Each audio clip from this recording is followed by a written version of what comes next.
Welcome back to the second Wolseley video. We're looking at a Wico Series A. It's a Wolseley mag because we have the serial number 906BZ on there, so that's an anti-clockwise mag. Easily identifiable because you've got the larger kidney slots on there at 11 o'clock and 5 o'clock. Very grubby and manky. There's our previous emergency stop button there.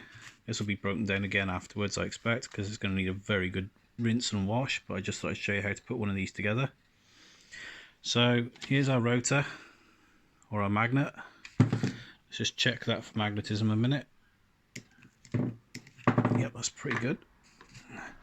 So make sure this wire here stays up out the way.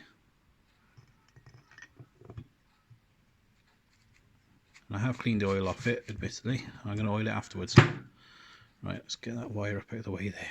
Okay. So that's in there. Let's put that to one side.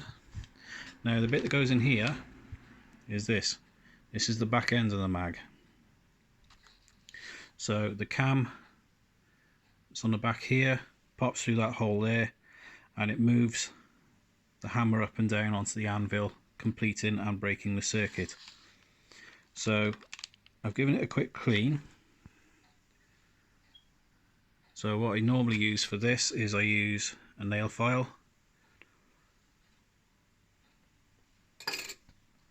Don't use WD-40 because if you leave WD-40 on there, it leaves a film, and that can act like an insulator as well.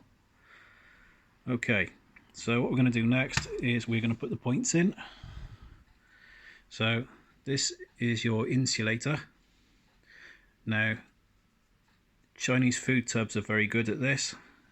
What I normally do is cut a strip out the side, and that sits in the bottom like that.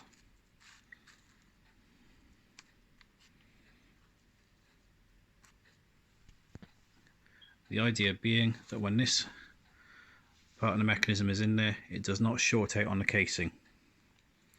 So what I normally do with these is if you give them a little pinch,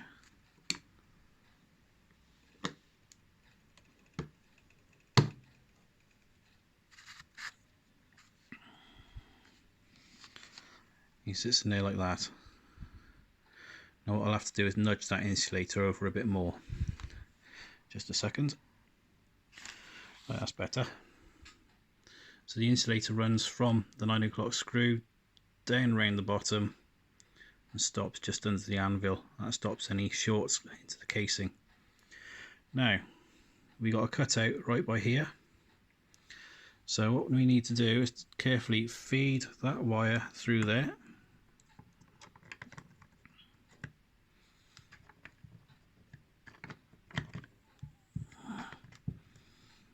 What you should then be able to do is to just gently drop that in.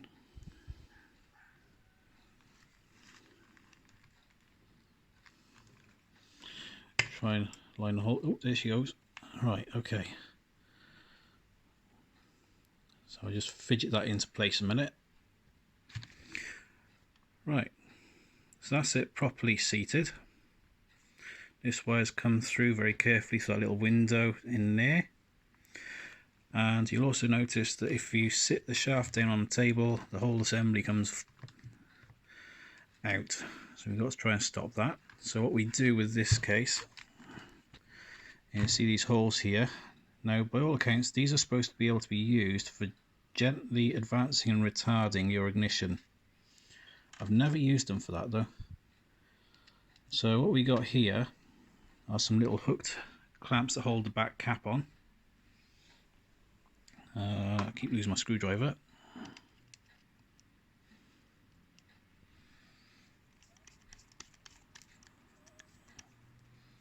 So I just gently put those in for now, just to hold it all together. Looks pretty good and tidy there. For the other side.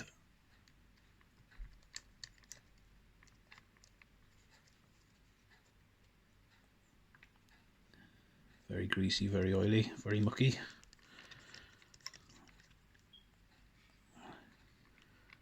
Right, that will stop the whole assembly from skipping out now.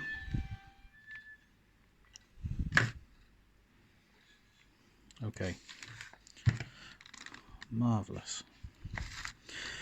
So we've got some bits missing at the moment. Let's ping that out of the way.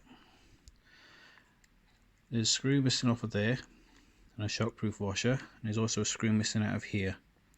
This wire will connect onto that hole there. So let me just put the screws into that for you and I'll show you what that looks like. Gravity's a bit of an issue on this table. Right, welcome back. So what I've done is I've put a screw and a washer to hold that down. I've also put a screw and a slightly bigger washer for the hammer. So what we then need to do is have a look at this, and perhaps later on we'll see about setting the gap on this. It's normally about 10 thou, and only set mine to. Okay, so that is the back end of the mag in place. The next step would be to rebuild the front end of it and see if we get some power out of the thing.